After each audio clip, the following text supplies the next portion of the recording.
नमस्कार बंधू आणि भगिनींनो, आजच्या या व्हिडिओमध्ये आपण त्वचा विकारावरील महत्त्वाच्या 4 प्रश्नावरील उत्तरे देणार आहोत।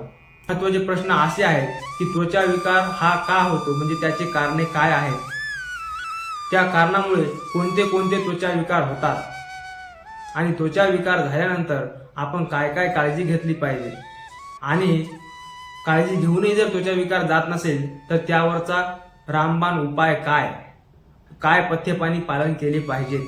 तर या प्रश्नाची उत्तरे आपल्याला या व्हिडिओमध्ये मिळतील आणि हे प्रश्नाची उत्तरे जर तुम्हाला जर मिळाली तर तुमचा त्वचा विकार हा कोणत्याही प्रकारचा असो तुमच्या शरीरात राहूच शकत नाही।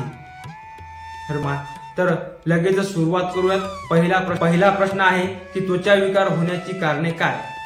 तर बंधूंनो, त्याचं सर्वात महत्त्वाचं कारण मी तुम्हाला एका शब्दात जर सांगायचं तर त्याचं कारण असं आहे की रक्तदोष, म्हणजे रक्त दूषित असणं हे त्याचं महत्त्वाचं कारण आहे। दुसरं कारण, रक्तदोष होण्याचं कारण काय, तर रक्त दूषित होण्याचे कारण काय, तर त्याचं कारण असं आहे की आपली पचन संस्था ही डिस्टर्ब झालेली आहे।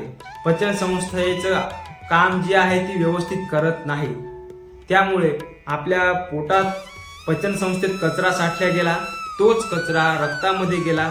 अगोदर पोट दूषित झालं, त्याच्यानंतर रक्त दूषित झालं आणि त्या रक्त दूषित झाल्यामुळे आपली जी वरची जी ग्लोईंग जी स्किन आहे ती दूषित झाली, त्यामुळे त्वचा विकार झाला। हे पहिल्या प्रश्नाचं उत्तर आहे।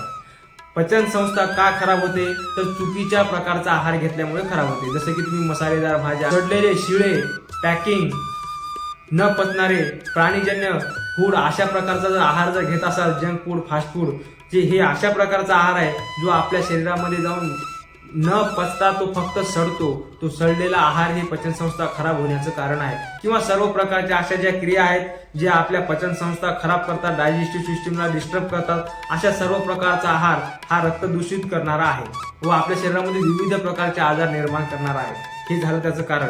त्यामुळे कोणत्या कोणत्या प्रकारचे त्वचा विकार होऊ शकतात, सर्व प्रकारचे त्वचा विकार हे रक्त दूषित झाल्यामुळेच होणारे आहेत, पचन संस्था खराब झाल्यामुळेच होणारे आहेत। मुख्यतः आपल्या महाराष्ट्रामध्ये होणारे जे त्वचा विकार आहेत ते म्हणजे गजकर्ण, इसंगोल, नागिन आणि शरीरावरील कुठेही फोड येणे, हाताचे पायाचे कातडे वगैरे जाणे, हे जे सर्व जे त्वचा विकार आहेत हे या रक्तदोषामुळे होणारे आहेत। शरीरामध्ये उष्णता वाढल्यामुळे होणारे आजार आहेत। जर आपल्याला त्वचा विकार झाला तर तो आपल्या शरीरातून कायमचा गेला पाहिजेत, लवकरात लवकर गेला पाहिजेत, यासाठी काय उपाययोजना करायला पाहिजेत, काय काळजी घ्यायला पाहिजेत, हे कमीत कमी शब्दामध्ये व चांगल्या पद्धतीने सांगतो। तर बंधूंनो, आता आपण जशी कारणे बघितली की आपली पचन संस्था दुरुस्त झाली पाहिजे, आपलं रक्त हे शुद्ध झालं पाहिजे, हे महत्त्वाचे पॉइंट आहेत।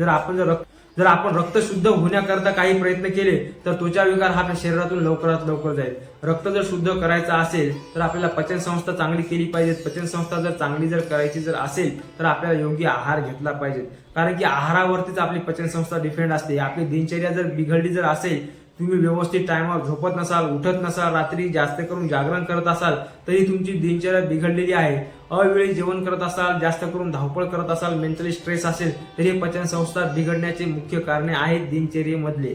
आणि जर तुम्ही चुकीच्या पद्धतीचा आहार घेत असाल, जास्त तिखट, जास्त खरट, शिळे पदार्थ, सडलेले पदार्थ, आंबवलेले पदार्थ, जे पदार्थ आपल्या ऑलरेडी बाहेर सडलेले आहेत, जे आपल्या शरीरात जाऊन सुद्धा सडणच तयार करणार आहेत, जे पदार्थ लवकर पचणार नाहीत, पचायला अवघड असणारे पदार्थ जर तुम्ही खात असाल तर तुमची पचन संस्था ही दिवसेंदिवस डिस्टर्ब होत आहे आणि त्यामुळे तुमचं रक्त दूषित होत आहे, त्यामुळे तुमचं त्वचा ही दूषित होत आहे। तुमच्या त्वचेवरती वेगवेगळ्या प्रकारचे खाज, खरूज, चट्टे, फोड, मुरुम, केस गळणे, हातापायाची आग होणे, हातापायाचे कातडे जाणे, गजकर्ण, इसंगोल यासारखे विविध प्रकारचे आजार तुम्हाला त्या रक्तदोषामुळे होतात। म्हणून शहाण्या माणसाने नेहमी फांद्या पाने फुले काटण्यापेक्षा, वारंवार ट्रीटमेंट डॉक्टरांची घेण्यापेक्षा एकच वेळा मुळात जो घाव घालायला पाहिजे, तो पचन संस्था खराब झालेली त्या आजारावरती जर घाव जर घातला, तुमचं जर सगळं शरीर पचन संस्था जर का व्यवस्थित काम जर करायला जर का लागली तर तुमचा त्वचा विकार जायला जास्त दिवस लागणार नाही।